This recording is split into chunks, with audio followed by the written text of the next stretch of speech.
Good afternoon. It is Tuesday, June 24th. I'm going to call our work session to order. If you'll please stand with me for the Pledge of Allegiance.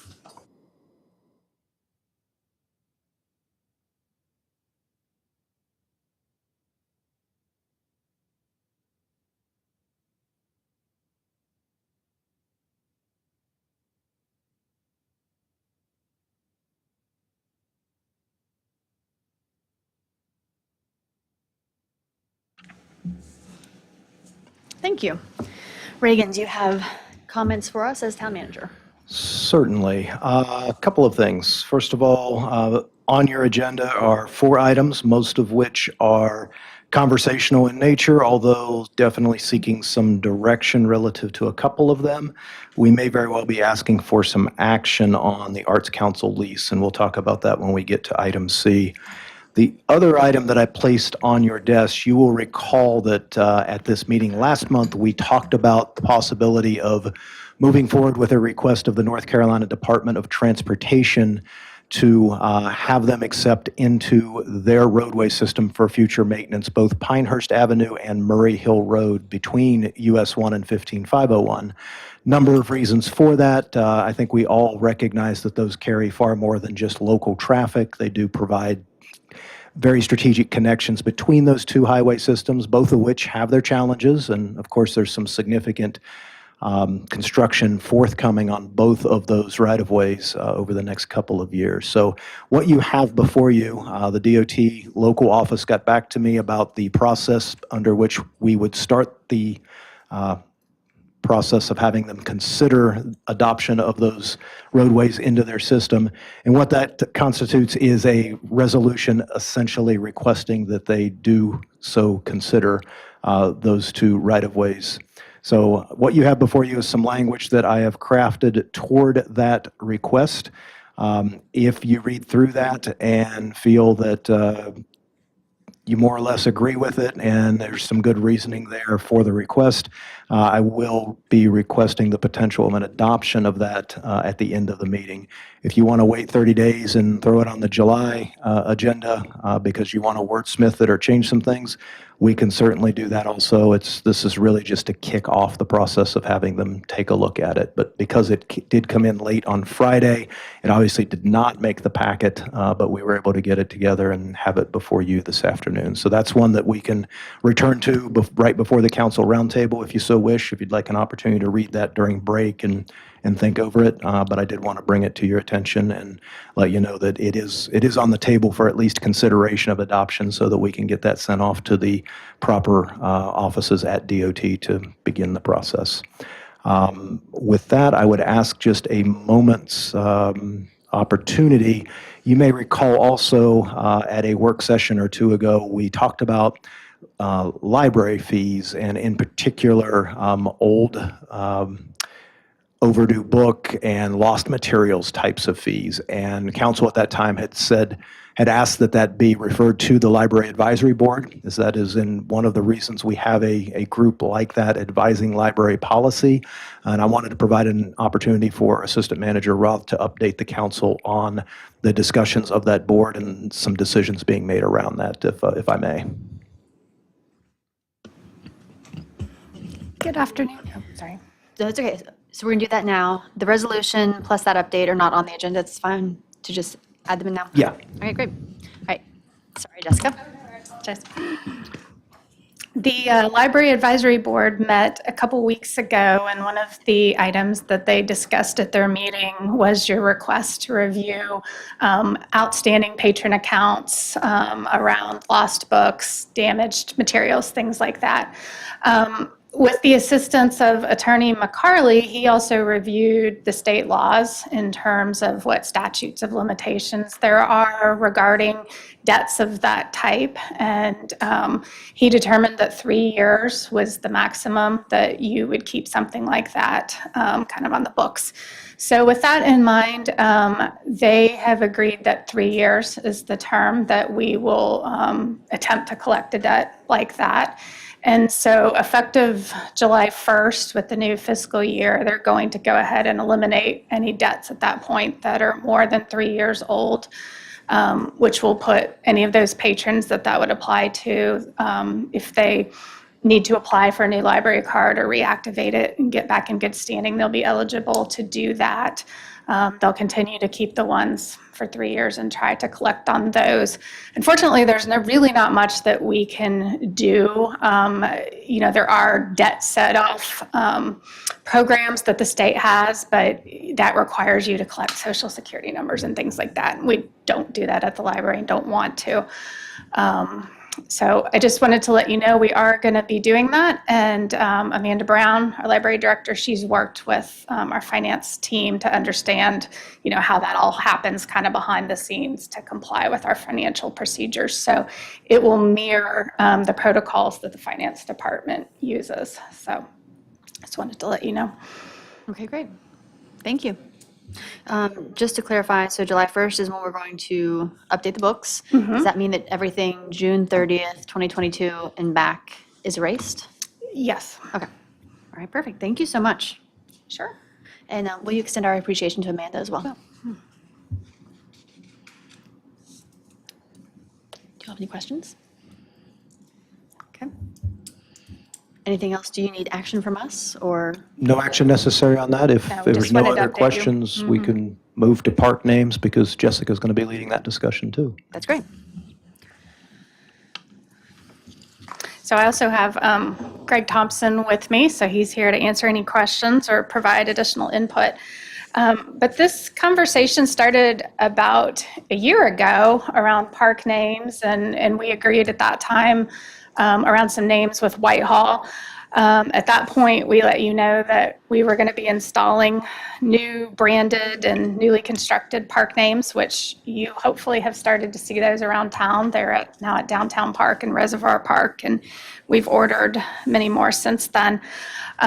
When we first talked to you last year, we had agreed that Pool Park might be a facility that we might revisit, and so you had asked us at that point just to check back in with you before we ordered any new signs for that park. So we're at that point now and just wanted to bring that back up to you in case you would like to make a change on that. In preparing for today's discussion, we have had some more conversations internally just to give you our thoughts on that. And we do feel like it would be worthy of considering a name change for that park. Obviously, Pool Park, it's rather bland and really doesn't reflect much. The other thing, that we've talked a lot about internally is that park and facility is really just so much more than just a pool. We have the beautiful new basketball court there. We've got a great playground. We're investing into the multipurpose field there. It's one of our most popular rentals, and so it really is more than just the park with the pool. And so we think that it would be worthy of a different name if that's something that you're interested in. What I have that I'm going to pass out to you is staff just conducted a very informal, casual kind of brainstorming list of maybe some potential ideas just to spark the conversation. You certainly don't have to take any one of these, but we didn't want to come empty-handed. And so BJ's passing out a list of some of the names that we generated. Most of them you'll see have a historic reference really to the surrounding neighborhood. A few of them reference people that were prominent in the neighborhood. One suggestion is Hines Park, because J. Pleasant Hines was the first mayor of Incorporated West Southern Pines.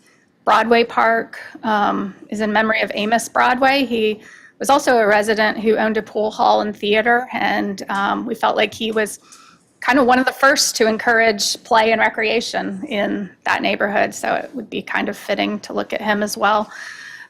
We've learned in our research that the Little League team there was the West Southern Pines Honeybees, and they actually used that field at our pool park. So we thought that could be a nice nod there, or if we didn't do that, then perhaps it becomes Honeybee Field at whatever park name. A few other names, Victory Park in honor of Our Lady of Victory School, which was originally the E.S. Douglas Community Center. So those are a few of the names. So really what we're looking for direction from council is we have paused any further design and ordering of these signs. So we're just looking, would you like us to proceed with Pool Park, or would you like us to proceed with a different name? I also just want to mention, it was in the memo that I prepared for the background materials, but we also took this as a good opportunity to rebrand Morganton Road Sports Complex. As we were talking about that, you know, that facility has really become so much more prominent as well, and it's used for the state rugby tournaments. It's used by regional soccer teams and things like that, and so it's really grown in recognition and prominence. And Morganton Road really tells you very little if you're outside of Moore County. And so our staff really wanted to rename it Southern Pines Sports Park, just to get Southern Pines in there. So if you all are okay with that, we'd like to go forward with that branding as well. And our thought there was, you know, that complex is really much bigger than just the 6 soccer fields there. It really encompasses Armory Field and Optimus Field and the soccer fields. And so we'd like to call that entire campus Southern Pines Sports Park, and you'd still have Armory Field at Southern Pines Sports Park. So we wouldn't really get rid of any of the historic names, but just really solidify that we do own, and we're proud of those facilities there. So that was our thought process there. But we're happy to answer any questions. Greg has been involved in this as well. In that scenario where you weren't getting rid of names, you would be getting rid of the Morganton Road name, though, correct? Yes, that was our recommendation. And we did actually reach out to Moore County GIS, to the E911 Center, and we have had a new address assigned to that. And so it now actually has a Morganton Road address instead of a Fire Lane, which we think also helps. I don't know that a lot of people out of Southern Pines even know where Fire Lane is. So to just kind of help with that, because part of what we're doing with our signing is putting, Chief Cameron asked that we put street addresses on all of those to help with emergency services. So now when you see those signs at the Morganton Park complex, it'll say, I think it's 605 West Morganton Road is the new address, and then Southern Pines Sports Park. I think that makes sense.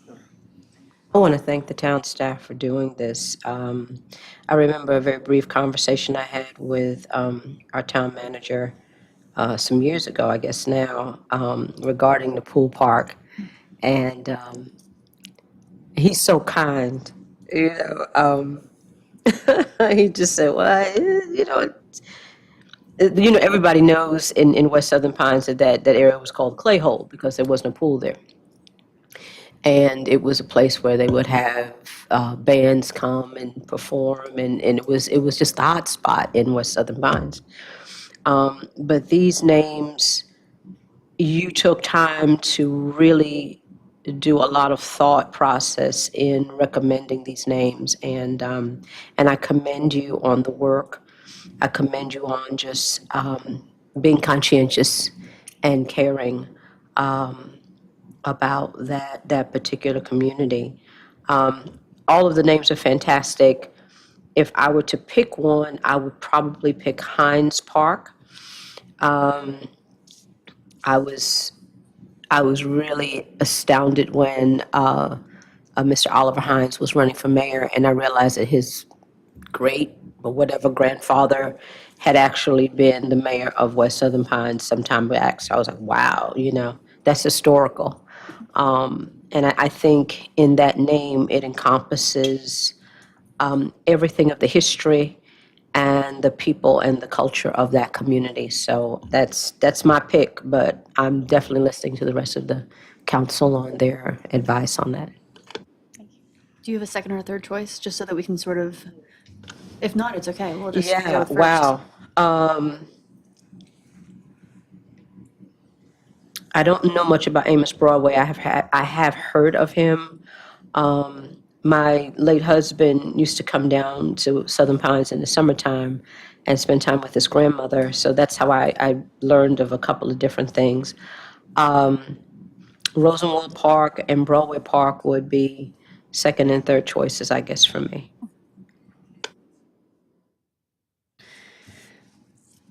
Well, what do you have thoughts? You're okay with Southern Pines Sports Complex? You were okay with that too as well, Deborah? Oh, Southern Pines? Okay. I think that's fantastic, yeah. Bill, what do you think about, you're okay with Southern Pines? Yeah, the Southern Pines is great. I appreciate the input. I'm not real creative. So to me, I'm like, I know what Pool Park is. I know where it is. And, we've been using that term so much, changing it. I know we try not to name things after people because then it gets the difficulty of choosing. But with the length of time that has passed for this Mr. Hines, is that far enough back that do we have a policy officially? I know we try not to pick and choose people, or we have in the past, but I would say that one, if it's the three that you mentioned, I always think of Rosenwald with the Trust campus, not that park. And then Broadway, I know there's a Broadway, North Carolina, which isn't too far away. And then theater, acting stuff, I don't know if there would be confusion as to the true intent of that. So if it's any of those three, which I appreciate your pointing us to, Deborah, I would say probably the Hines, if it's any of those three. And Bill, I beg to differ on your creativity. Your tie selection with that suit is sharp. So,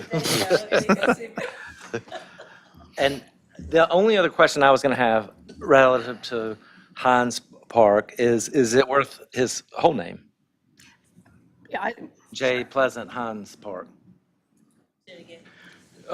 Is it worth considering his entire name, J. Pleasant Hines Park, instead of just Hines Park? Yeah, that's fine. Or Pleasant Park? I mean, does that sound, is that just, Well, it just takes it away from the gentleman. yeah. I mean, I think that's the pathway we went with the Douglas Community Center was adding the full name at one point, so, yeah. Yeah. Maybe the full name makes sense. Will you be okay? Yeah. And your thoughts? Or preferences for second, third? I'm wondering if the advisory council from West Southern Pines has had an opportunity to connect with these ideas, first of all. this is the first time. First time it's out of the box? Okay.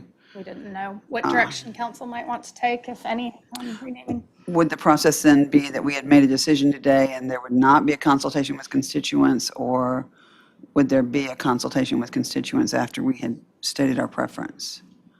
It is completely up to you Okay. in terms of how you would like the next step, if any, to proceed. So I think I'm definitely on board with the Hines Park idea. I have no problem with making it the complete name. I do feel like constituents should be involved in the decision. I think both Rosenwald Park and Woodlawn Park would create a GPS nightmare.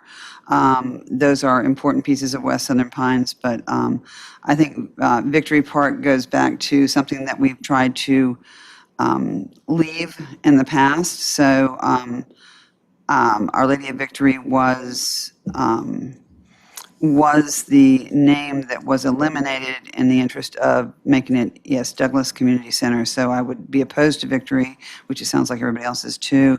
Honeybees were the not only historically correct as far as a Little League team goes, but they were also the mascot for Southern Pines Primary School and Southern Pines Elementary School. And I think that it's, I'm not excited about Honeybee. I don't know, if we name it Henley Street, I'm not sure who Henley was, and I would be really interested in whether or not Henley was a slaveholder, which would fly in the face of what we're trying to do. And Amos Broadway obviously is a very important character in the establishment of West Southern Pines, but I think that Hines is probably more prominent. And Aqua Pines Park seems like we just tried to fancy up Pools Park. So, maybe we could say it in French. But I appreciate the work you all have done, and I'm firmly in the camp of J. Pleasant Hines Park that we just call Pines Park. And I think that honors the history of West Southern Pines. But all of that with the caveat that I really feel like this is the sort of decision that should be run by the Advisory Council in West Southern Pines. And I think we're pretty much unanimous on the council as far as that being the choice. And I don't have a better option than Hines Park, but I do feel like. You've said that every other name you don't like. No. And I haven't spoken, but you've spoken for me. No, I said that Hines Park was great, but I also. We're unanimous. So I think that, my point is, I think it's important that constituents be included in the decision before we make a final decision. And forgive me, who is the advisory council for West Southern Pines? It's a great I question. was gonna say, they're not functioning. Yeah, we have so many, and I agree with you, it's good, it's a great idea to let people know what's going to happen. There are several organizations I know in West Southern Pines. I mean, the Civic Club is maybe one of the most prominent ones that we think of, but there are several, and the thing that I've discovered from being a resident of West Southern Pines is don't count one, then don't count the other 10, 20. You better get all 20. I wonder So- if anyone was consulted when it was Pool Park, which I highly doubt. So I think anything away from Pool Park, which really only accounts for 3 months out of the year, and a quarter of that park is an improvement. Right, I agree. No, I agree with that. I can't imagine that the first mayor of West Southern Pines would ever be controversial. Yeah, no, I think that's the right choice. I think it's a great nod to history. I think it recognizes the location of the park and the history of the area. And I would say, why don't we put it out there and see if we get any feedback on negative feedback? And short of that, let's make a vote maybe at the next meeting to move forward. I agree with that. Make it a vote on the 22nd of July. So if people have an issue with it, they have time to raise it. I agree with that. All right. Thank you all for your input. Greg, thank you for your work on that. Jessica, you too. And so it will be, that corner of it will be like the pool at Hines Park, whatever it is. Okay, great. All right, very good. All right, are you going to stay up here for recycling program? All right, perfect. Go ahead. The image of the Centers Park sign looks great. Oh, thank you. It Thank does look you. really nice.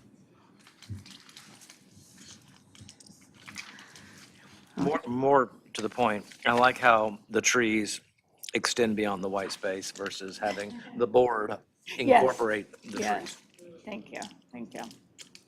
Yes, we're proud of that. We actually did all of that in-house, which if you're familiar at all with rebranding and especially signage, I mean, cha-ching, cha-ching, you can easily spend 5-6 figures on it. And other than the fabrication, which is done locally here at Sandhill Signs, everything from the design to the install to the, all of the staining, it's all been done in-house. And so it's a collaborative team and everybody's pretty excited about it. We're pretty proud. And as our Parks and Grounds crew have been installing the signs, they've gotten lots of positive feedback from people that are just routinely telling them how much they like them. So it's been a positive project and we're excited to get the rest of the parks branded. Thank you. Thank you. Do you want to come up for this?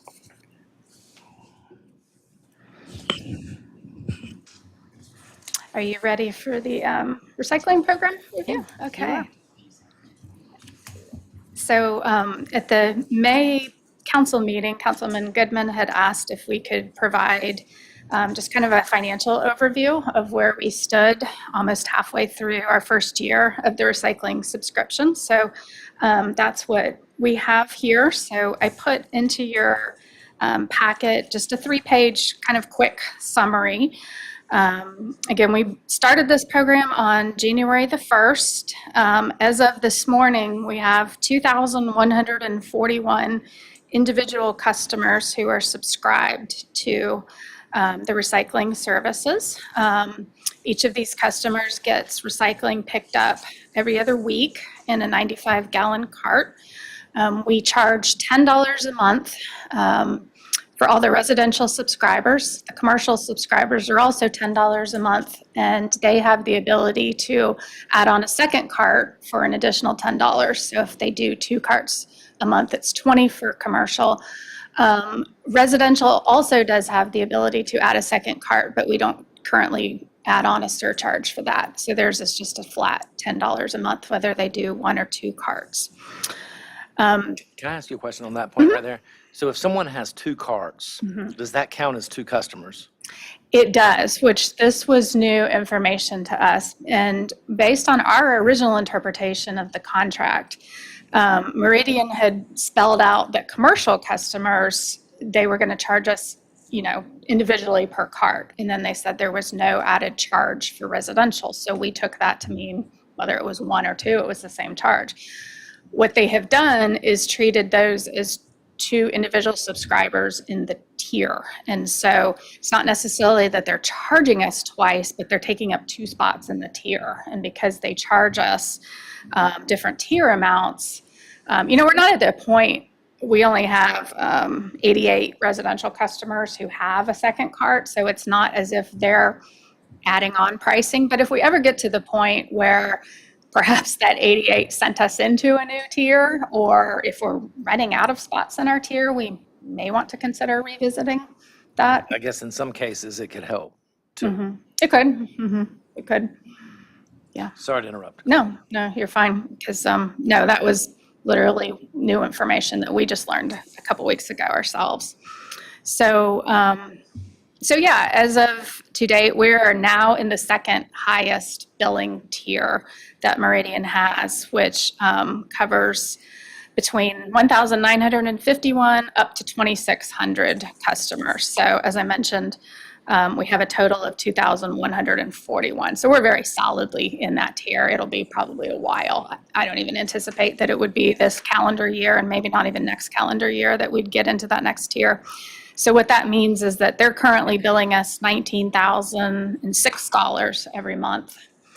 And our most recent billing, what we billed for June, which those bills just went out last week, we billed $20,430 for those customers. There is a little bit of a billing lag. So when I say 2,141, that's as of, if anybody signed up yesterday. So, our billing is lagging a little bit. So that's why you're seeing 20,430. Versus 21,920. Yeah, So it exactly. would be that plus customers that had 2 carts would be counted as 2 tier slots, but only one $10 fee. For residential, yes, for those 88 residential. Yeah.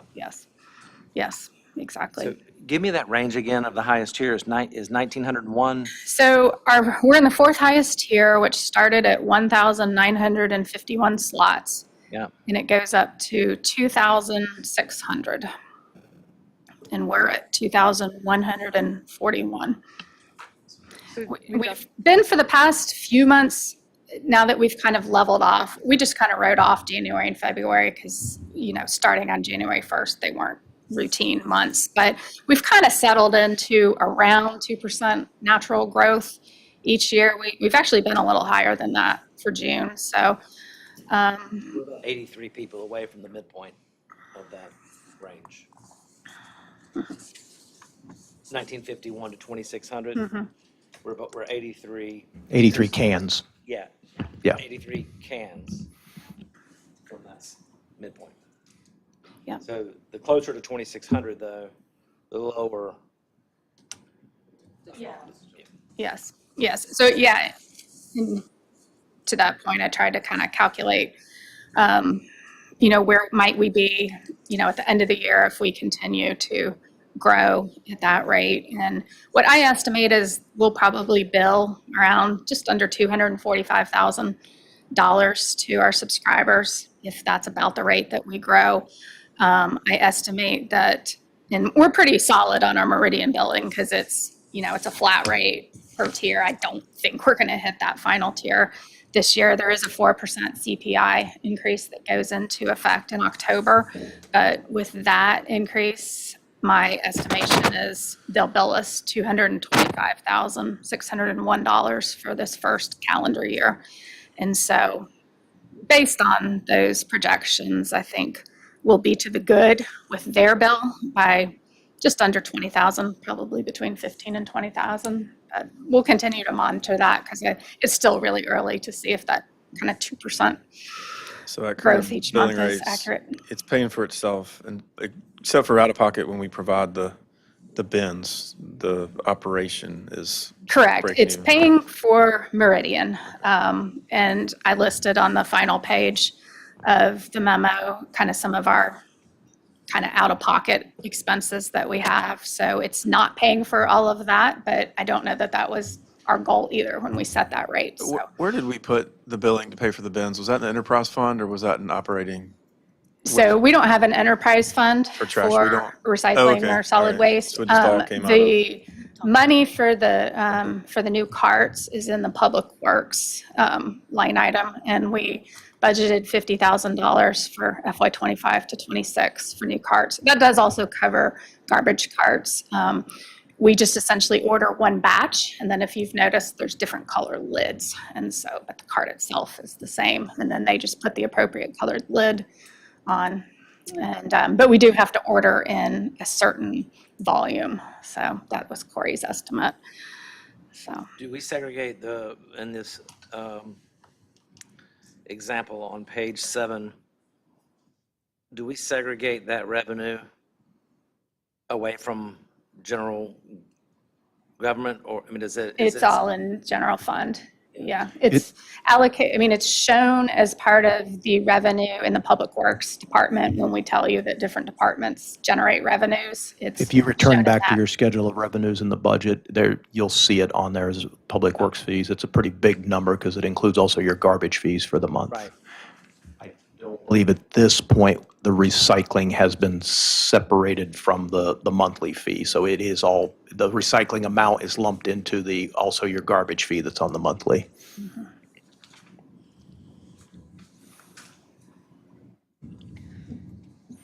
Do you feel like we could move this into an enterprise fund? Maybe watch it over the next 6 months or year, and then try to work it into an enterprise fund where we can ensure that the money that we are collecting from our citizens is paying just for this work and not other. I just want to make sure we're answering the question that is being asked. When you say this, we're talking only the recycling, or we're talking recycling, solid waste, and then are we including environmental services? So is it the entire suite of environmental services products, or are you only talking about individual? Because the answer to all of those is yes, but how we go about that has to be adjusted. I mean, I think it would make sense to have all of them in there, but. I would agree, but I wanted to ask to make sure that's what we were talking about. I agree with that also. What I want to caution is that that recycling revenues stays with recycling cost, so that we're not, and that we can demonstrate that this money that's coming in is staying with you and not going to fund something else. Right. And again, these projections are based upon kind of that 2% growth. And the revenue side is a little more volatile or tied to that 2% growth than necessarily the expense side, because the expense side is tiered. Right. So, but if you don't add customers and we take the 4% increase in October, that final delta of $17,000 or whatever it was, obviously is going to shrink pretty considerably, because the costs are almost fixed until you get into a next tier.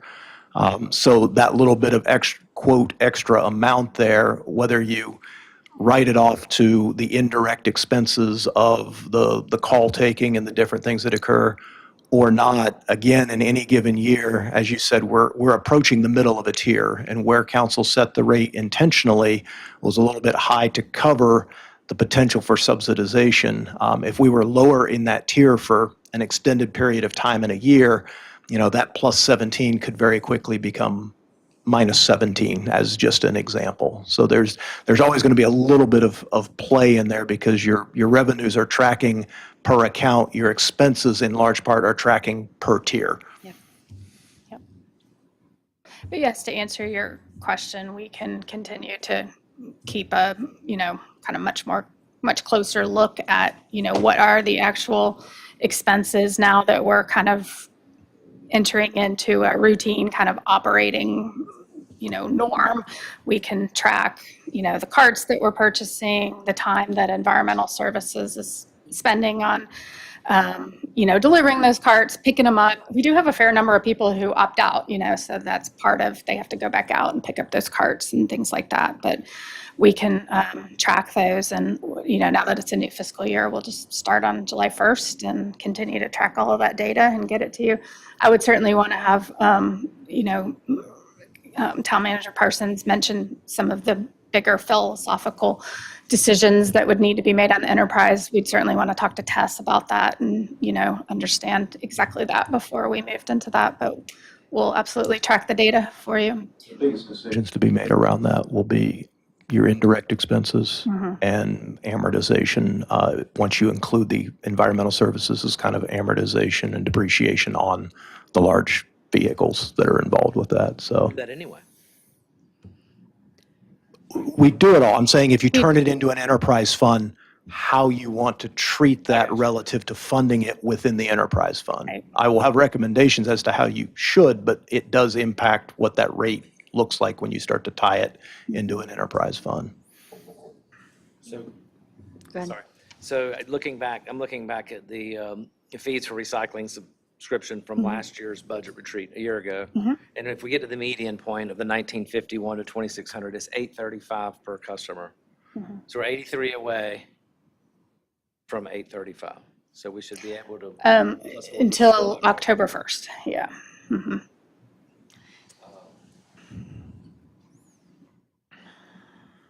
You mentioned people opting out. You're still doing math.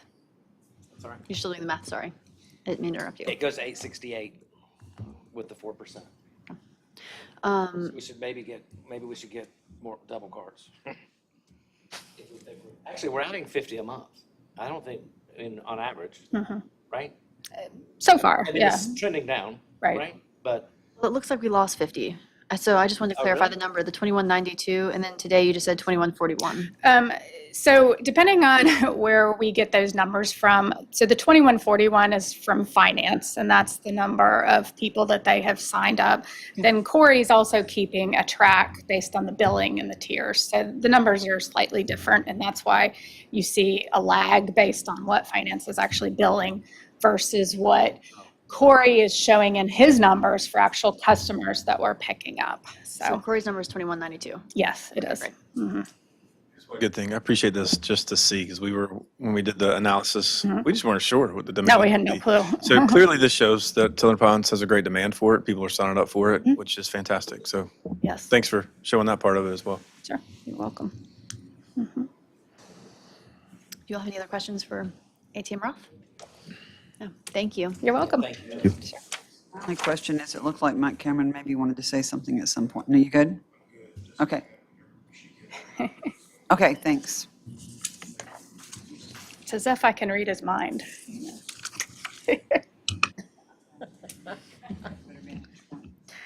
Okay, so moving on, we'll have the Arts Council lease.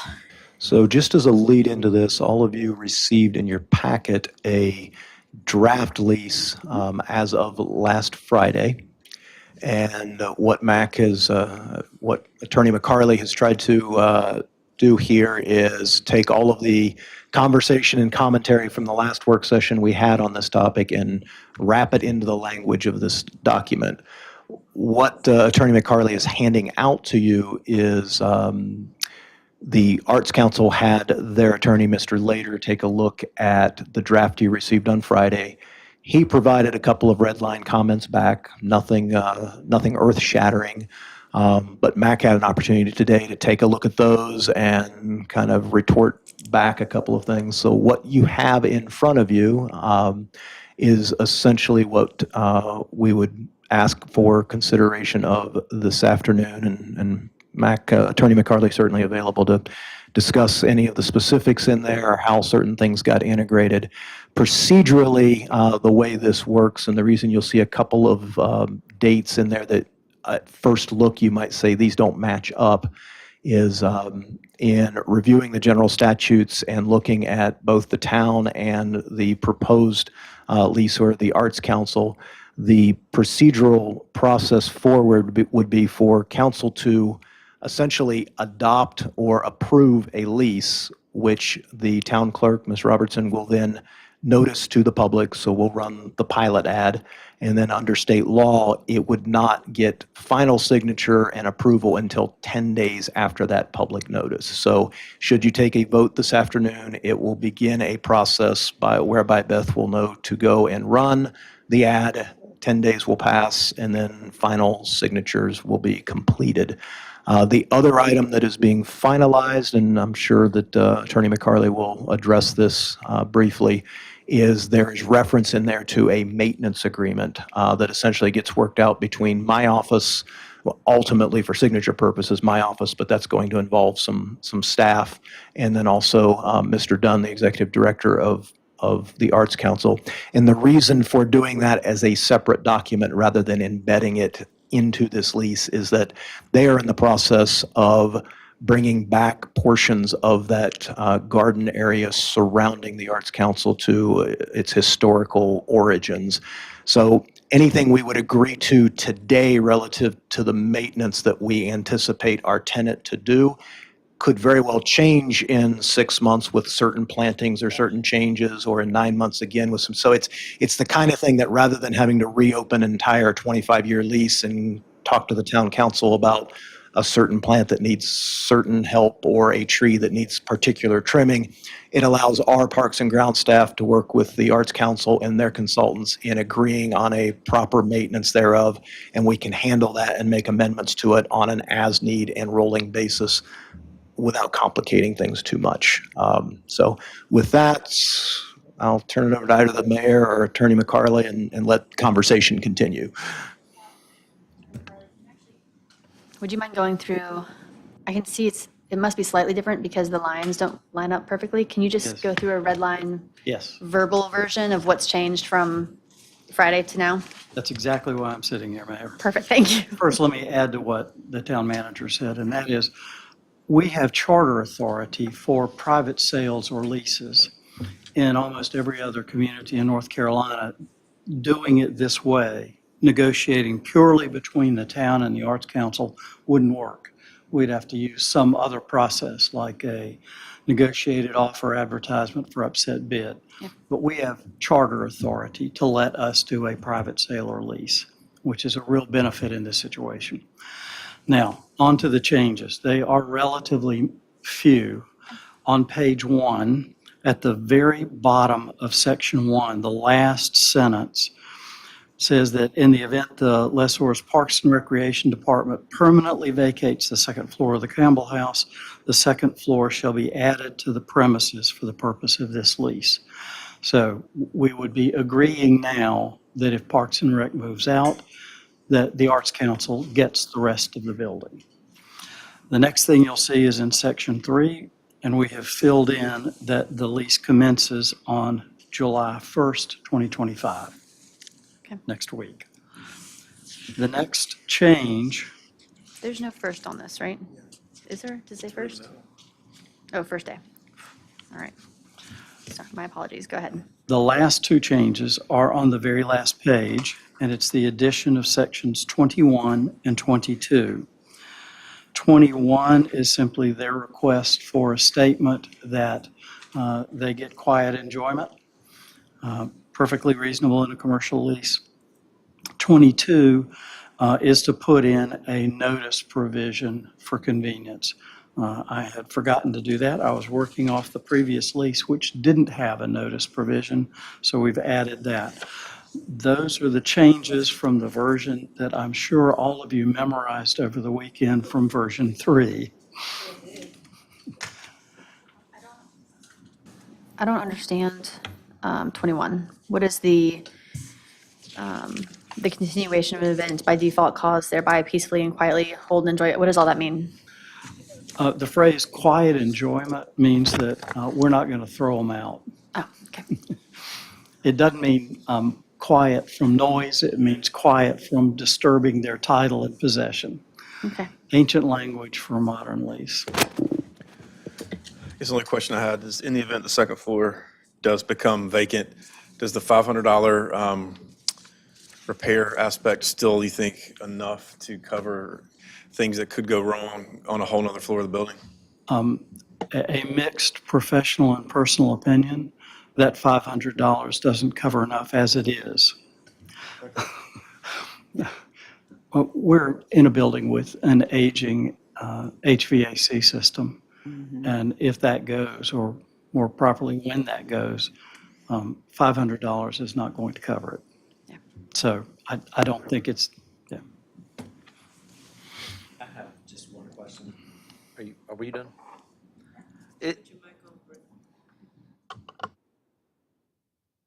was. Go ahead.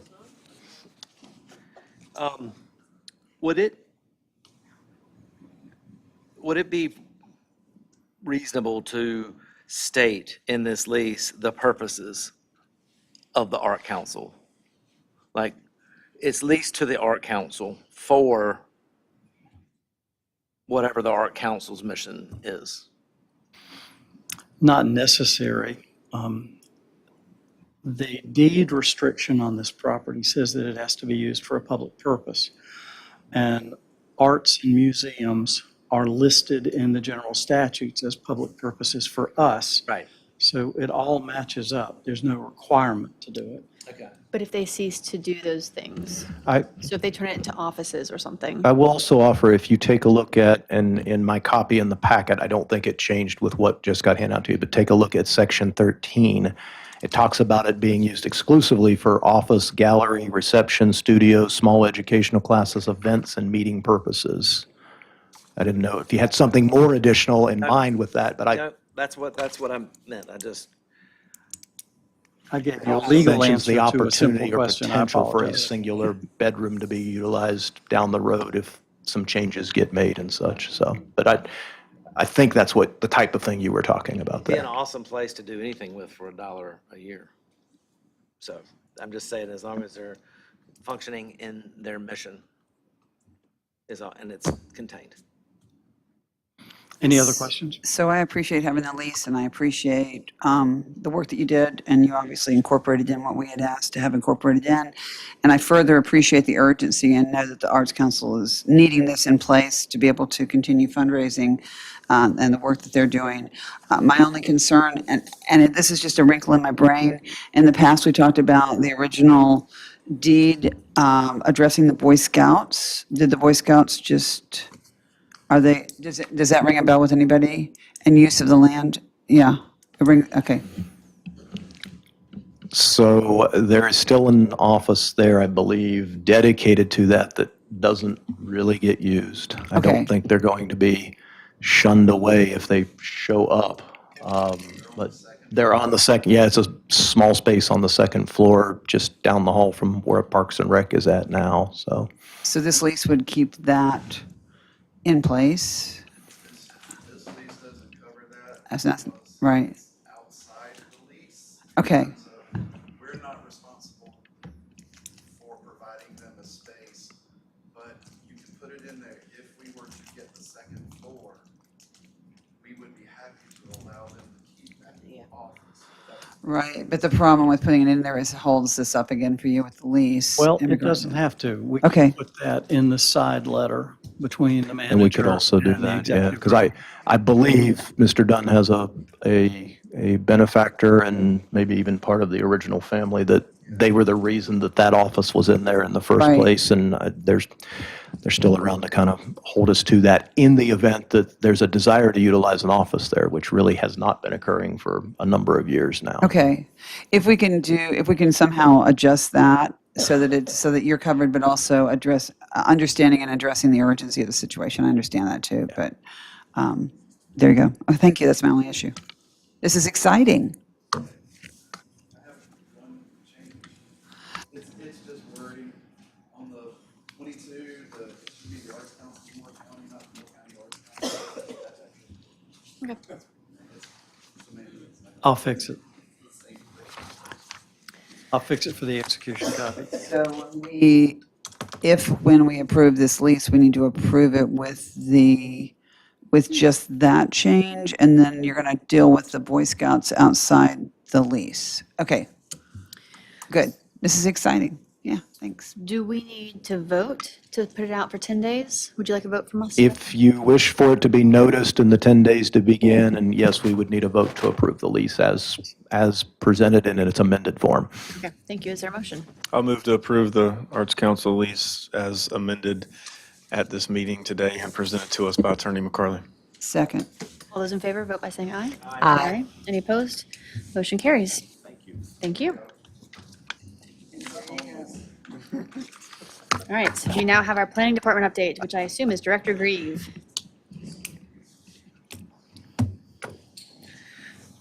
Oh, perfect. Our fee schedule. Speaking of memorizing things over the weekend, I'm sure this was top of the list. Good evening, members of council. Good afternoon, members of council. BJ Grieve with the Southern Pines Planning Department. A brief background, you may recall that for a number of months we've been looking at the fee schedule for the planning department under North Carolina law. Planning departments can charge fees for the administrative review of different types of permits and processes that we administer. I conducted an analysis that I discussed with you at a previous meeting where we looked at the average actual cost of conducting the reviews that we do. And we provided those lists and we compared it to the current fee. And what we found was on average across all the fees, we recover about 50% of the costs of the time. It's mostly time. It's mostly human capital that we put into the reviews. Attending meetings, obviously sending notices, conducting reviews, doing research. Last month, you will recall that I brought to you a series of options. There was the current fee. Option 1 was to recover 100% of the actual cost. Option 2 was to take the actual cost, the current fee, and then kind of move the fee to the midpoint. And then option 3 was to simply take the current fee and add 23%, which would be the inflation that has occurred since the last time the fees were adjusted in 2019. The town council gave me some great feedback, some thoughts about the fees and about how there's a lot of consideration about who pays the fees and for what purpose and whether or not it's worth subsidizing more for particular fees versus other fees, not as much. So rather than the council dig into each fee and discuss the public benefit of every single type of application we review, I offered to go through and I did that. What I found very quickly, very quickly, was actually that the current fee, the way it's laid out, it clearly contemplates public benefit of certain types of reviews that we do, as opposed to more private benefit to certain types of reviews that we do. Let me give you some examples. The variance, the administrative appeal, those are two things where if you have the imposition of regulations such that it is limiting your reasonable use of property and you want to apply for a variance, we only recover 30% of that review, and that's kind of appropriate if you think about it, because the regulations are creating a problem, and that's your pressure valve to get out from under that problem. Administrative appeals, if you think that the planning director position has interpreted the regulations in a way that aggrieves you, and no pun intended, that I worked on that one all weekend, actually, no.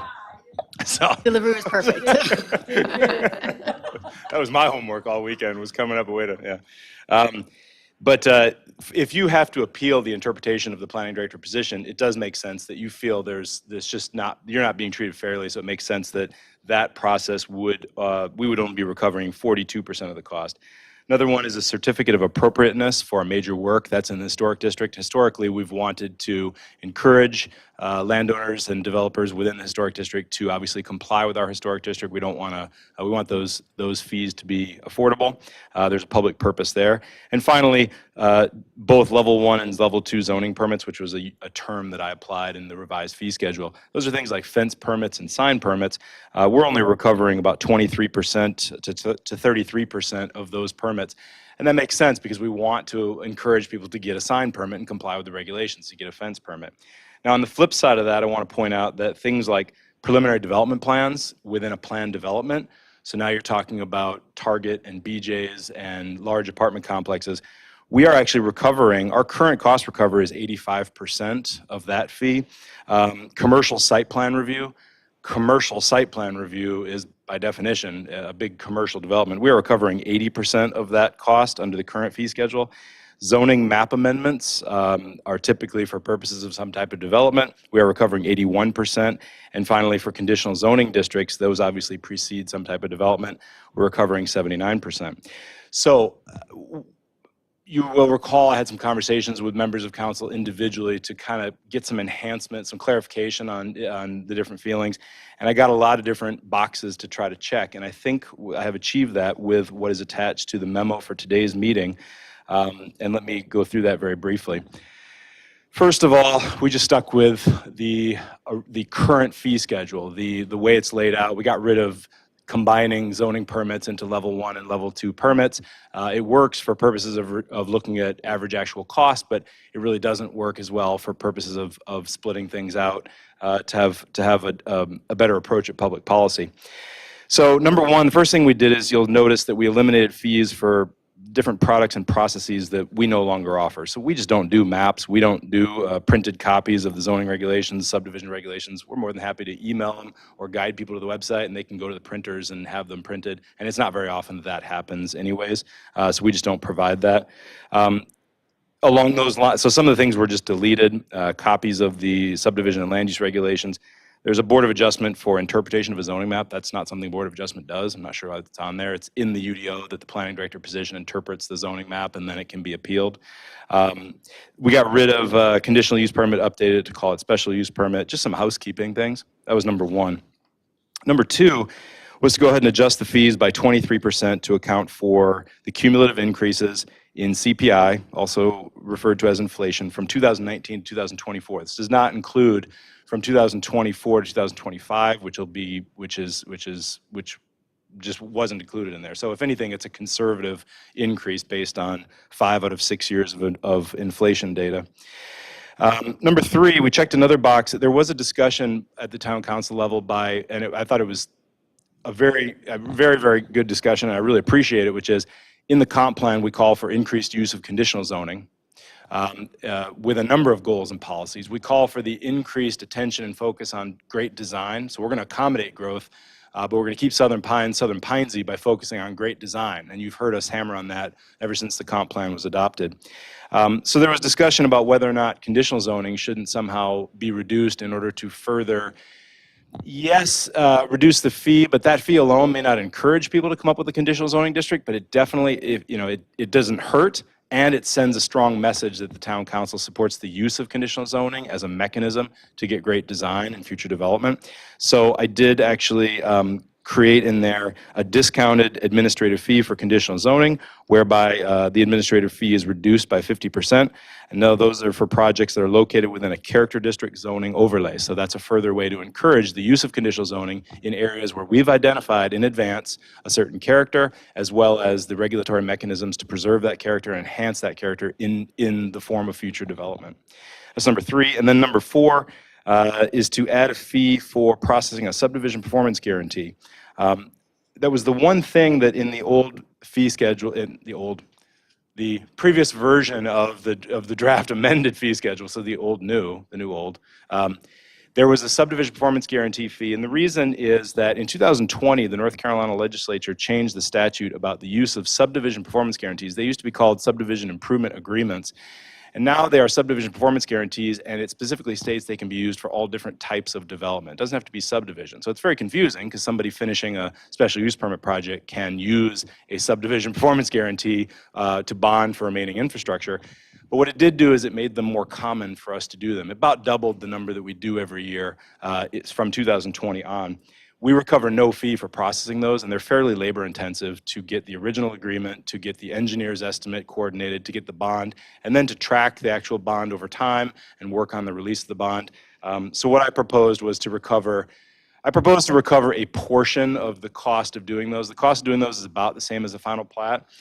So the actual cost is in the ballpark of $485. I'm proposing to recover the same percentage we do for final plats. I propose a fee of $165, which represents 34%, recovering 34% of the cost of doing those, to be consistent, again, with final plat where they're most commonly used.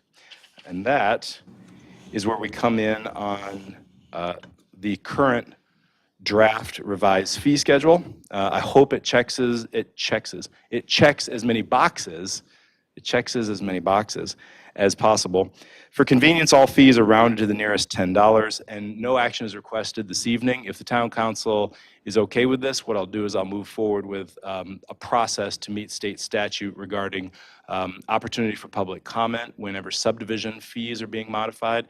Interestingly, the state statute about notice and public comment is only about subdivision fees, but because those are wrapped in here, we'll do it for the whole thing. And then, yeah, like I said, rounded to the nearest 10, opportunity for public comment. And of course, this is just a work in progress, so any further feedback, modifications, we can keep going at this. There's no rush. BJ, I was just trying to get some clarity. You said the subdivision performance guarantee fee, well, let me get that right. Subdivision performance guarantee fee, yeah, is $486, and it's not $486. Now, the average It's going actual, to be. yeah, the average actual cost, based on my analysis, that when we do the work on a subdivision performance guarantee is $485, but the fee that I'm proposing to charge is $165. And the reason is because in terms of choosing what percentage of that average actual cost to try to recover, Gotcha. I chose to be the same as final plat because they are frequently tied to a final plat. So I thought that was just a flag in the sand place to put it as a starter. Gotcha. Yeah. Great question. Thank you. I have a question too about that. Off the top of your head, how many are cash bonds versus bank bonds?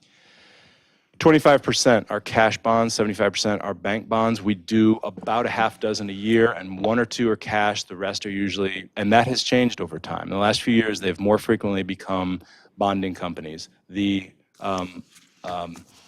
principal is typically a bonding company, whereas it used to be more frequently cash bonds. And how many would you say are less than $10,000? More than half are less than $10,000. We do a lot. I'm not counting, by the way, landscaping extensions of compliance because they fall under different. That's not different included process. in this. That's not included in these. No. So a great question. I'm glad you asked that. Then, a landscaping extension of compliance, which we do frequently, is carved out in the UDO to try to be a quicker, more efficient process. What we do with a landscaping extension of compliance is a quick letter saying you're extended to December 1st. Because those can only be extended up to 90 days, but because of the planting season, we do have to extend those a little bit further. But we get them out to December, and they put up collateral for that, but we don't do the full guarantee, and we don't do an engineer's estimate, which is quite a bit of where the time gets chewed up, actually. Those are much more efficient. And a cash bond and under $10,000 would probably be the least amount of time you would spend on those. Yes. Yes. But a subdivision performance guarantee with a cash bond of under $10,000 on the analysis, it still chews up more time than you think because a lot of that time is actually on the back end, keeping track of it and getting it done. You would be, I don't know if you would be surprised or not, but the amount of time we spend at the back end reminding people that they have a bond and we need something to get done, because what happens is usually the person that gave us the cash bond frequently isn't the entity that cares by the time we get a year or 2 or 3 years down the road. If we're holding $7,000 of their money, but they've recouped that and left and moved on to the next project, it's actually really hard to get their attention on something. We wind up talking to HOAs, and they couldn't care less. So we actually, on the back end of subdivision performance guarantees, we spend a fair bit of time trying to close them out.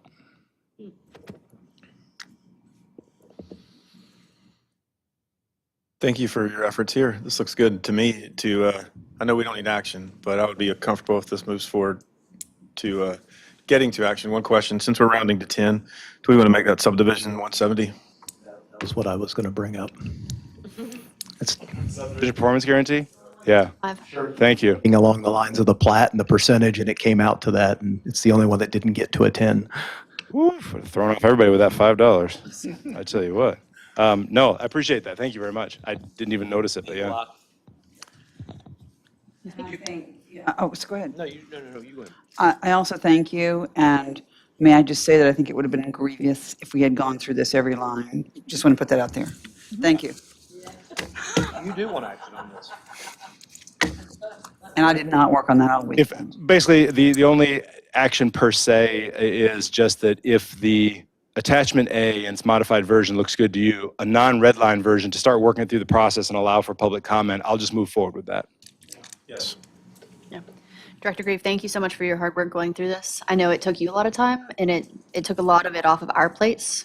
But what you did is you took all of our comments and discussion and our one-on-one conversations into account, and I think that you've done a really good job of putting together an appropriate fee schedule. Thank you. Thank you so much. Appreciate it. All right, so I think you have our authorization to go forward with public review. Thank you. Okay. Anything else we need to look at before council roundtable? Before council roundtable, if you'd like to take up that DOT resolution for Oh, yeah. consideration. I don't make a Okay. motion to remove. So we've had multiple conversations about requesting NCDOT to take over Murray Hill and Pinehurst Avenue.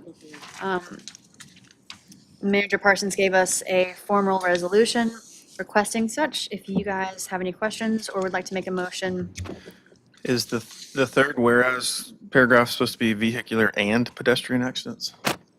Or does that V have a meaning that I'm not familiar No, with? that's intended to read vehicular versus pedestrian. Oh, versus, accident. okay. Yeah, it was. All right. Thank you. any other questions? So you need a motion to approve it. I move to approve resolution number 1118. Is there a second? All those in favor vote by saying aye. Aye. Aye. Any opposed? Seeing none, motion carries. What? I will start on that. Actually, I wanted to jump back to the last agenda item because I had a question that I forgot to ask Director Grieve. Because we are adjusting the special use, not special use, conditional zoning permits within the character districts, and we have yet to actually implement our character districts, what happens in the meantime? Are we just, again, waiting on that? Okay. Yes, that's I fine. don't have a perfect answer to that one. The simple answer is, yeah, we're keeping our fingers crossed that we'll be able to adopt those character districts, and then within those, there'll be the fee. But in the meantime, it would be the full fee. Yeah. Even if we don't adopt it, if someone comes through and wants to comply with that character district, then they're voluntarily. Yeah, but the fee schedule is not reduced for those people until we have character districts. Yeah, I can't charge the half fee because that, There's not an adopted yeah, character district. yeah. Remember, you've got two character districts in place already, We do. being the West Southern Pines and the Pine Dean. Yeah. So there are No, actually, They don't? We never approved them because it was 382. Sure. I thought we did. No. Like a month ago. We have the design district in Pine Dean. Yep. I'm thinking of Yep. the design district. That's right. Yeah. Indian Design Guide is not a zoning overlay. And that's mostly, it's a great discussion. I actually had a fair bit of thought about the mechanics of all this. And yeah, it is slightly imperfect. It is something that could be done where conditional zoning, all conditional zoning in all districts gets a discount. That is a possibility. Tying it to the character districts had an increased defensibility directly under the comp plan. It kind of it struck the note a little bit more about sending the message of encouraging good design and whatnot. And that's, I thought, and then based on the path we're headed, it seems plausible that we'll be able to adopt those character districts. So, I mean, everything is built on a little bit of keeping fingers crossed, but we can revisit this in 3 to 6 months if it turns out that it doesn't work out. That's a No possibility. action. Okay. Yeah. I did, and since I turned down the mic, I did have three, thank you. Just to let you know, for the July 22nd meeting, planning has 3 things coming. Village Walk is coming back. They've made some modifications. That conditional zoning, you remember you continued it for 2 months. They made some modifications. I think you'll be very interested to see the modifications. We also have a major subdivision for a townhome development on Murray Hill Road, and we also have one of the first the first PDP in what you may remember went through major subdivision review as the north end of Morgan and Park South, the lots that are adjacent to Morganton Road. The first PDP of the likely 4 that will be along that row is going to come through. Those are the commercial spaces. Yes, and so the PDP and the Murray Hill Road major subdivision, those are both going to be evidentiary hearings to render a quasi-judicial decision. So we will have 2 QJ decisions on the agenda. Then Village Walk, of course, is a conditional zoning district, and that'll come with a list of conditions. What about Hyundai? The Hyundai, what about the Hyundai? Oh, yeah, that'll come back too. Yes, thank you. Pinehurst, yeah, I was thinking the same thing. Haven't seen anything yet. Verification based upon the knowledge of those QJ hearings and an AR. You'll recall that the town clerk asked you to think about whether you wish to hold that 1 July meeting at 6 PM or begin the meeting either at 3 PM like a typical work session or a little bit earlier. So I'll just reiterate that again this evening, now that you know what is coming out of the planning board, which can oftentimes be that which extends a meeting into longer hours. But just a reminder that we've got enough time to advertise well ahead of that 4th week in July if you don't feel that 6 PM will provide an opportunity to work through all of that business. I think it's probably advisable. that And we any have business it we at don't know 3. about as of right now. So it's advertised currently as at 3. Not advertised. Adopted your schedule at the beginning of the year for the year and made the decision to go to one meeting in July. It was set at 6 o'clock at that time. We have every opportunity to change the time. We've got 30 days within which to do it, but I wanted to just bring that back up today based upon now you've heard what is at least coming out of the planning board for next month, and then whatever else may be necessary through consent agenda or action items, et cetera. I would advocate that we look at 3 o'clock as a starting time and include a half-hour break for dinner. If we have 4 significant hearings, that's going to be a whopper. If I will add that the 2 PDPs, the PDP, the 2 quasi-judicial, yes, the process-wise, they're quasi-judicial. Neither had any members of the public attend the planning board preliminary forum. So they were not hugely attended or hugely controversial for what that's worth. I do want to clarify one thing because I've got a very good attorney in my ear. If I misled the council or had you thinking that, oh, I've got a couple of weeks to think about this, the council needs to vote to change the time of that meeting. we're So gonna do it, this is your yeah. last opportunity to sort of do Right. that. The only thing I'm thinking is if we're doing public hearings, at work session, we usually don't do public hearings, nor do we vote. Right. 3 that's a o'clock valid is point. hard for people to get there that work. I would say maybe 5, if we're going to move back a little bit, 5, just okay. to be accommodating to anybody who has a standard 8 to 5, 9 to 5 job, to not be able to miss an open public hearing. Along that's those just my 2 lines, if, and please discuss it, if you decide to go in that direction, I will also offer, again, without knowing how much yet there would be on that agenda that doesn't represent those public hearings, we can always move any work session type discussion or action item, non-public hearing types of items to the top of the agenda so that maybe by the time you dispose of all of that, it's 6 o'clock anyhow, and it kind of looks more like a normal public hearing type I'd be of okay with setting. that. I can't guarantee we have enough stuff to fill an hour, and I'm not going to make stuff up to fill the hour, but that is one way to address that concern about people's ability to come out. And then also make public speaking available at 5. If we can somehow adjust, the public speaking does not have to be before the meeting.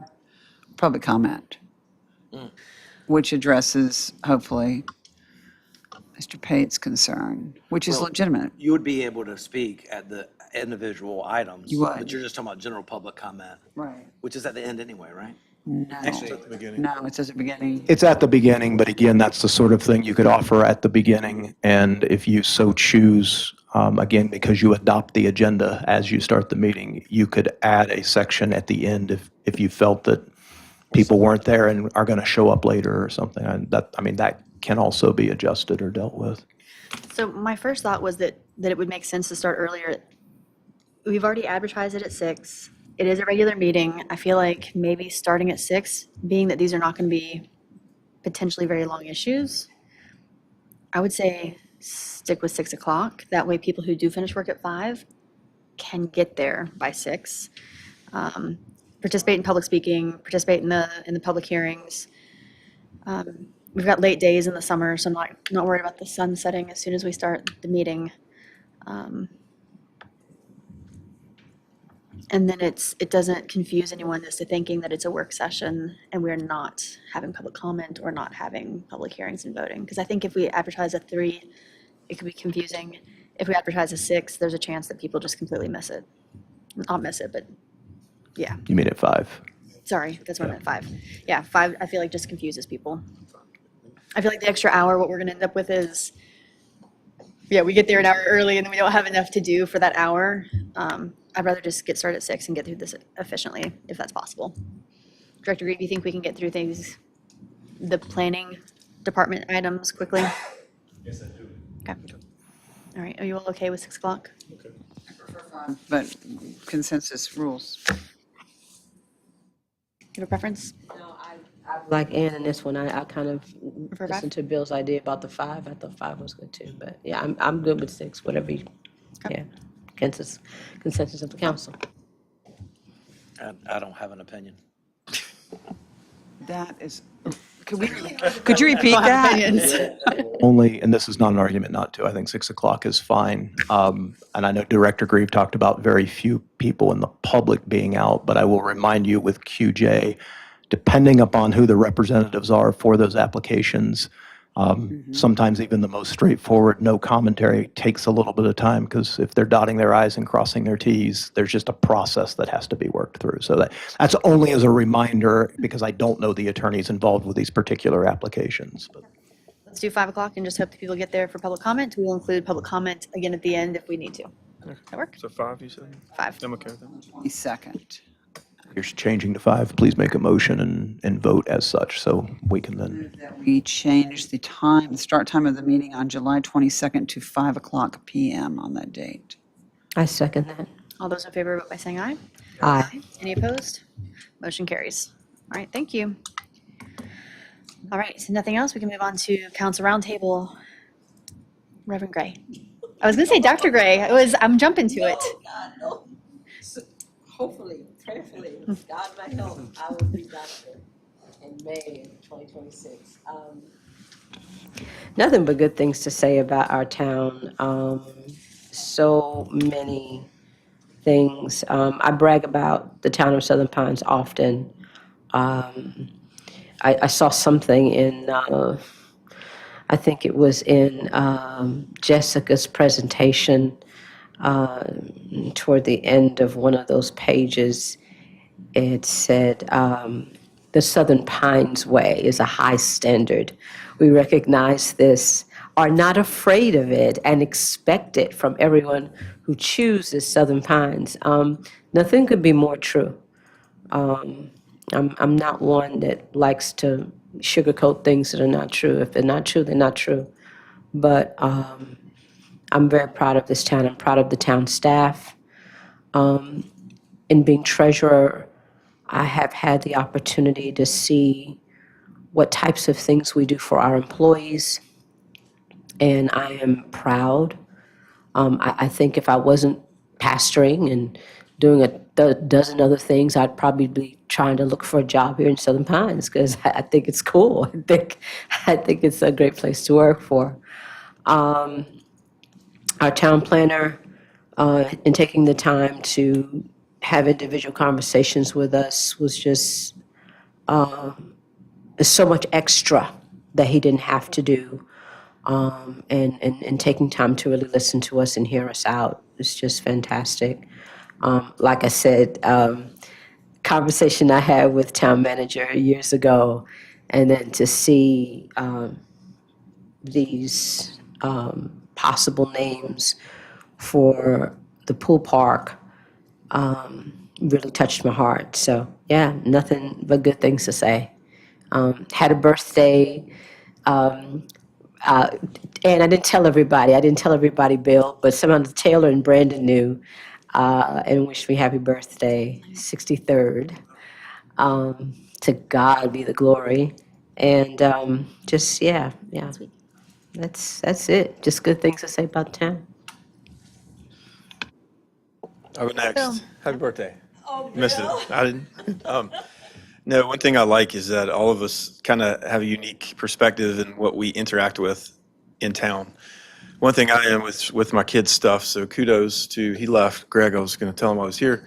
My kids have been in the Southern Ponds Recreation Day Camp this week. It's like very helpful for parents who work in the summer with no school, and they love it. They utilize the pool park and the facilities there by the Boys and Girls Club, and so that they do a great job with that. So kudos to the Parks and Rec Department. Also, we met her before the meeting started, but officially, Courtney Heaton, is that correct, is with us, our new communications director. So welcome. Thank you. That's all I have. Thank you. Courtney, again, welcome. Do you all want me to go last or just go along the line? I'll go along the line. Okay. A quick update since our last meeting. We had our MPO meeting last Wednesday and the traffic circle was presented. I'm sure you saw it online and in the paper. I have not had a whole lot of feedback from the public about it, which I feel like is promising. Knock on wood. We are still applying for the grant through the MPO for the multimodal path along with Pinehurst, which would take a path down Airport Road. There's now, with the new plan of the traffic circle, there's a little traffic circle where Airport would meet Midland Road, which I think would be a benefit to that intersection. Reagan and I attended the mayor-manager meeting yesterday. God, it's been a long 2 days in Pine Bluff. The majority of that discussion was about state bills, the ones that are restricting local power, planning power. The general overview is that there's really been no activity. So the bills, there's a bunch of them, and they're getting passed around and changed, but there's been nothing approved and nothing promising right now. We'll hope for the best. I also attended the Juneteenth celebration. Reverend Gray was there. I attended the one at Cardinal Park in Pine Bluff, and then there was also on Friday another celebration at the West Southern Pine Center, which the pictures looked fabulous. So I think it was well attended and well done. I don't think I have anything else on my list. If I think of anything else, I'll let you know. So, happy birthday, Deborah. Bill's children have an incredible press agent. They are constantly in the paper doing athletic successes. So if you have children, see Bill Pate about who the agent is. Yes, the Cardinal Park Juneteenth, you're correct, was fabulous and didn't somehow seem as hot as it truly was. But it was great event. I too missed the West Southern Pines event the next day and regret that I did, but it was unavoidable that I would miss that. So I enjoyed the Cardinal Park issue. My concerns, however, are Ash Street, where trees came out in order to accommodate needing to do something about the sewer. Now the places where the trees came out, taking the shade from the people who are there, now that's just a wild bunch of weeds. And apparently, I don't know whether the people have done it or the town has done it, but now somebody's come through with weed killer and we have some really disturbing looking dead grass. I'm just, if we're going to assert our right to the right of way, which is fine, and take out all the trees in order to address the sewage situation, which all of us will inevitably be grateful for. I think that we have to take responsibility for the land that we clear. Are you suggesting that the town landscape all the right-of-ways? I'm suggesting that would be fabulous, and I think that. Budget. Well, I think it would be fabulous, but I also think that at the very least they mow what we've done. I mean, when there are weeds 3 and 4 feet high, that's a problem. Where on Ash Street? And you said Ash? Yep. So we have talked about this before. Pennsylvania? Yeah. Okay, all And right. there were some pine trees there that I think were on top of the sewer line. But we talked about this months ago, and I thought it was kind of clear that we wanted something to be done there than what was done. But if we can't do trees, we can do something in that section between, Like, I mean, plants. Pennsylvania and New Hampshire, Bushes yeah. or something. It's, Or trees that don't have a taproot. right. Yeah, right there. It doesn't look like that. So there were pine trees underneath those power lines. Right. And low maintenance I haven't been by there in a while, but I've seen it look Oh, it's, wonderful. it was horrible. And I know that one of the people who lives there got out a weed eater and tried to deal with some of it, but to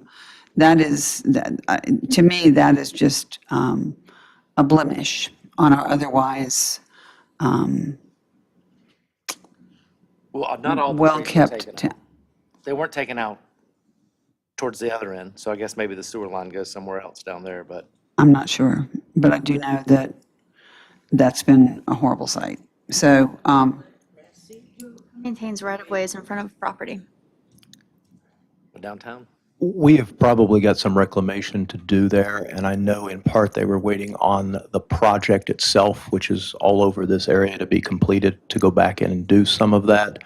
I'll have them take a look at what they have done there and what seems to be coming back in. To answer your question, typically the property owner will take care of out to the curb. Now's not a good time to plan anything. Well, and that's the other thing I'm wondering if that's coming into play also. but that whole process has been really frustrating. I mean, and I've talked to you as that's happened. No, and- we've had conversations And about driveways this, were and, dug up without notice. And I understand we're trying to take care of the sewer system, but Chief Cameron, welcome to the table. Hey, thank you. Hey, we have had some discussions about that corner specifically. There was a plan to revitalize that corner in some form or fashion. One of the issues it was originally a sewer issue, but then it became a power line issue above that as well. So Duke Energy had some say-so in that. So I'll be honest with you, we probably just got to a stall point on that. But I will follow up with that first thing, if not today, tomorrow, I'll follow up and see if there is something we can do, because there was an issue between the sewer and the power lines was the here's issue. the before, here's the plan before. to try to figure out something. They And now's were- not planting time, but They- I know there was conversation taking Yeah, I place. just don't know what the latest status of it is, but they have had some discussion on it. There's before and there's after. We're familiar with it. I actually Okay. went out there because I'll be honest with you, it looked worse than that because we had an outside contractor come in and they left mounds of dirt It and all looked this kind of stuff. horrible, Right. And so we went out there, fixed that. I think they put some straw down to try to make it look a little bit better, but Those were magnolias, not pine trees. yeah. I'll follow up on that and see what we can come up with a plan. Thank you. Great. And the other phone calls I've gotten, and I don't know whether it's even the town, but there's significant tree removal at Weymouth. Is that Weymouth? Is that the town? Is that a right-of-way? Is that a line that, how do I That's answer actually this? at the Weymouth Forest. That is a sewer project, and staff was in touch with Weymouth and with the state. It's actually an easement across the state property there, but actually, that's not a sewer line, that is a water line, and it is a main feed water line to the pressure vault and the big project that we did to bring up water pressures around the Weymouth area. So Right. it's a very key line. If those trees were to infiltrate or break, it creates issues for the fire department, not to mention, So that entire side of the town, almost, is on that pressure. Right. We can probably do something to clear that up, but we're probably not planning on a lot of that. Just for the simple fact is because there's so many people depending on it, that feeds our tank. I understand that. And it backs up to Phoenix. So the calls I received were from Phoenix. That's the main one, that's where Penny gets their water from. yeah. Exactly. We'll look at it. I know we've had this discussion about our problem. Okay. Okay. Those are, yeah. It's a tree. I mean, I'm on trees tonight, so there we go.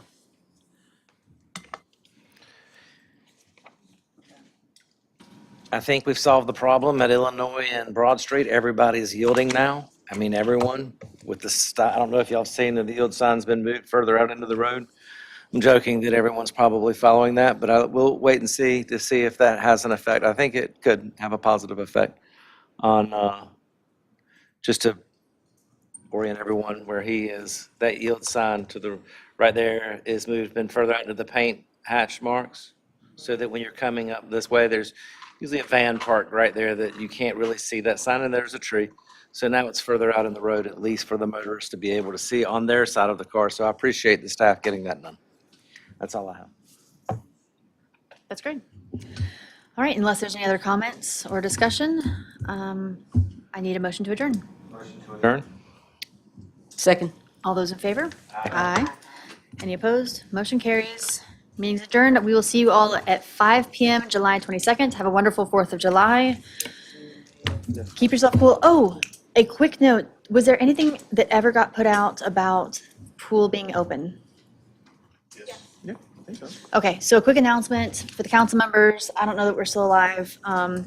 Because we're under a heat warning, we've actually opened up the Southern Pines Pool free of charge to anyone as a cooling place. As long as we're under heat management, the pool, anyone free of charge.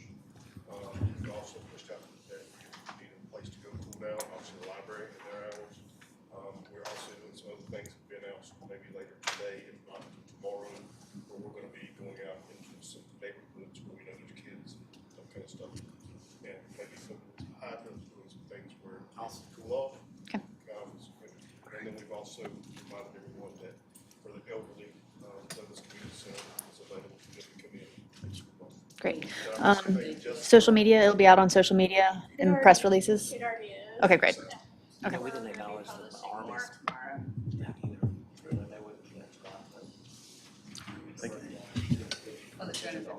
Yeah, okay. Well, apologize for adding this at the last minute. See you guys in July.